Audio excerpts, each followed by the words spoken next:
ਉਹ ਤੇ ਇੱਕ ਦੁਖੀ ਔਰਤ ਨੇਕ ਔਰਤ ਕੋਲ ਆਪਣੇ ਦੁੱਖ ਸੁਣਾਉਣ ਆਈ ਜੀ ਅਮੀ ਜੀ।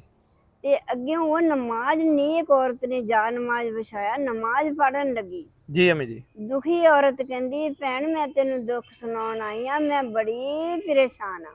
ਜੀ ਅਮੀ ਜੀ। ਤੂੰ 2 ਮਿੰਟਾਂ ਮੇਰੀ ਗੱਲ ਸੁਣ ਲਊਂਗੀ, ਮੈਂ ਘਰ ਜਾ ਕੇ ਕੰਮ ਕਾਰ ਜੋਗੀ ਹੋ ਜਾਊਂਗੀ। ਜੀ ਅਮੀ ਜੀ। ਔਰਤ ਨਮਾਜ਼ਣ ਕਹਿਣ ਲੱਗੀ ਕਿ ਭੈਣ ਮੇਰਾ ਤਾਂ ਨਮਾਜ਼ ਦਾ ਟਾਈਮ ਆ ਜੀ ਅਮੀ ਜੀ। ਕਿ ਮੈਂ ਆਪਣੀ ਨਮਾਜ਼ ਨਹੀਂ ਕਜ਼ਾ ਹੋਣ ਦੇਣੀ ਜੀ ਅਮੀ ਤੇ ਜੀ। ਤੇਰੇ ਦੁੱਖ ਨਹੀਂ ਮੈਂ ਸੁਣਦੀ ਹਾਏ ਹਾਏ ਹਾਏ। ਤੇ ਨਮਾਜ਼ ਨੀਤ ਲਈ। ਜੀ ਅਮੀ ਜੀ। ਉਹ ਔਰਤ ਪਰੇਸ਼ਾਨ ਹੋ ਕੇ ਵਾਪਸ ਆ ਗਈ। ਜੀ ਅਮੀ ਜੀ।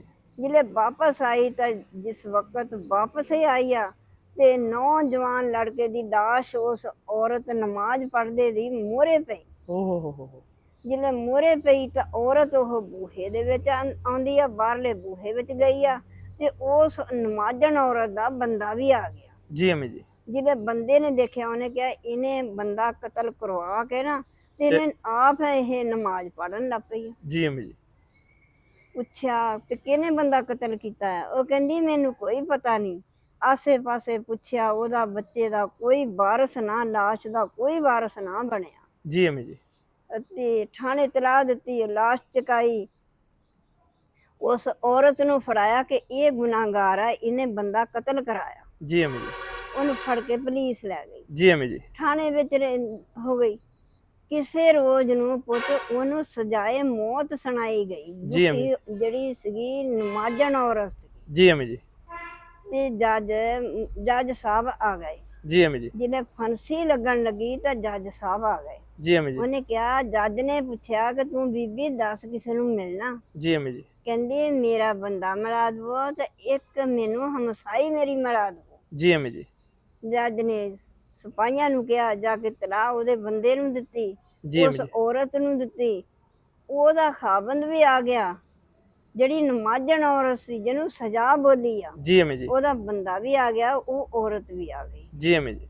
ਤੇ ਜਿਹੜੀ ਫਾਂਸੀ ਜਿਹਨੂੰ ਲੱਗਣੀ ਸੀਗੀ, ਜੀ ਅਮੀ ਜੀ। ਉਹ ਅੱਗਿਓਂ ਹੱਥ ਬੰਨ ਕੇ ਆਪਣੀ ਹਮਸਾਈ ਨੂੰ ਕਹਿਣ ਲੱਗੀ ਜੀ ਅਮੀ ਜੀ। ਕਿ ਭੈਣ ਮੈਨੂੰ ਫਾਂਸੀ ਲੱਗਣ ਲੱਗੀ ਆ, ਮੈਂ ਇਸ ਜਹਾਨ ਤੋਂ ਜਾਣ ਲੱਗੀ ਆ, ਜੀ ਅਮੀ ਜੀ। ਮੈਨੂੰ ਮਾਫ ਕਰ ਦੇ, ਮੇਰੀ ਗਲਤੀ ਦੀ ਮਾਫੀ ਮੈਨੂੰ ਦੇ ਦੇ ਜੀ ਅਮੀ ਕਿ ਜੀ। ਮੈਂ ਤੇਰੇ ਦੁੱਖ ਨਹੀਂ ਸੁਣੇ ਸੀਗੇ। ਹਾਏ। ਮੈਂ ਨਮਾਜ਼ ਪੜਨ ਲੱਗ ਪਈ ਸੀ, ਮੈਂ ਤੇਰੇ ਦੁੱਖ ਨਹੀਂ ਸੁਣੇ। ਜੀ ਅਮੀ ਜੀ। ਤੇ ਉਹ ਜਿਹਨੇ ਇੰਨੀ ਗੱਲ ਕਹੀ, ਉਹ ਕਹਿੰਦੀ ਹਾਏ ਇਹਦਾ ਕੋਈ ਕਸੂਰ ਨਹੀਂ, ਇਹਨੇ ਤਾਂ ਨਮਾਜ਼ ਨੀਤ ਲਈ, ਹਾਂਜੀ। ਮੇਰੇ ਦੁੱਖ ਨਹੀਂ ਸੁਣੇ, ਇਹਨੇ ਨਮਾਜ਼ ਨੀਤ ਲਈ। ਇਹਦੇ ਅੱਗੇ ਤਾਂ ਕੁਛ ਨਹੀਂ ਸੀ। ਇਹ ਤਾਂ ਨੇਕ ਔਰਤ, ਅੱਛੀ ਔਰਤ, ਤੇ ਇਹਨੂੰ ਮਾਫ ਕਰ ਦੋ। ਜੀ ਅਮੀ ਜੀ। ਤੇ ਜਦ ਨੂੰ ਜੱਜ ਨੇ ਵੀ ਇਹ ਬਿਆਨ ਸੁਣ ਲਏ, ਜੀ ਅਮੀ ਜੀ। ਜੱਜ ਨੇ ਕਿਹਾ ਮੈਂ ਸਬੂਤ ਸਭ ਕੁਝ ਕਰ ਲਿਆ ਆ ਕਿ ਇਸ ਔਰਤ ਦਾ ਕੋਈ ਕਸੂਰ ਨਹੀਂ ਹੈਗਾ, ਕਿ ਜਾਣੀ ਦੁਖੀ ਔਰਤ ਦਾ ਦਿਲ ਦੁਖਿਆ ਹੋਊਗਾ ਜੀ ਅਮੀ ਕਿ ਜੀ। ਮੇਰੇ ਦੁੱਖ ਕਿਉਂ ਨਹੀਂ ਸੁਣੇ। ਹਾਏ। ਅੱਲਾ ਦਾ ਹੁਕਮ ਆ ਕਿ ਕਿਸੇ ਦੁਖੀ ਦੀ ਗੱਲ ਸੁਣ ਲਵੋ ਤੇ ਅੱਲਾ ਖੁਸ਼ ਹੋ ਜਾਂਦਾ ਹੈ। ਹਾਏ, ਇਹਦੇ ਉਹ ਦੁੱਖ ਨਾ ਸੁਣਨੇ ਦੀ ਸਜ਼ਾ ਮਿਲੀ ਆ। ਨਾ ਸੁਣਨੇ, ਦੁੱਖ ਨਾ ਸੁਣਨੇ ਦੀ ਸਜ਼ਾ ਇਹਨੂੰ ਮਿਲੀ ਆ ਤੇ ਇਹਨੂੰ ਸਜ਼ਾ ਮੌਤ ਹੋਣ ਲੱਗੀ ਆ। ਇਹਨੂੰ ਮੈਂ ਮਾਫ ਕੀਤੀ ਸਜ਼ਾ। ਹਾਏ, ਇਹਨੇ ਅੱਲਾਹ ਕੋ ਮਾਫੀ ਮੰਗੀ ਤਾਂ ਮੈਂ ਅੱਲਾ ਤੇ ਮਾਫੀ ਮੰਗੀ ਆ ਤੇ ਇਹਨੂੰ ਮੈਂ ਮਾਫ ਕਰਦਾ। ਵਾਹ ਵਾਹ ਵਾਹ। ਤੇ ਬਰਾਏ ਮਿਹਰਬਾਨੀ ਕਰਕੇ ਮੇਰੀਓ ਬੱਚਿਓ, ਮੇਰੀਓ ਧੀਓ, ਕਿਸੇ ਦਾ ਦਿਲ ਨਾ ਦਿਖਾਇਆ ਕਰੋ। ਬੇਸ਼ੱਕ ਅਮੀ ਜੀ। 2 ਮਿੰਟਾਂ ਕੰਮ ਨੂੰ ਵੀ ਲੇਟ ਹੋ ਜਾਵੇ ਤਾਂ ਦੁਖੀ ਦੇ ਦੁੱਖ ਸੁਣ ਕੇ ਉਹਨੂੰ ਹੌਸਲਾ ਅਫਜ਼ਾਈ ਦੇ ਦਿਆ ਕਰੋ। ਬੇਸ਼ੱਕ ਜੀ।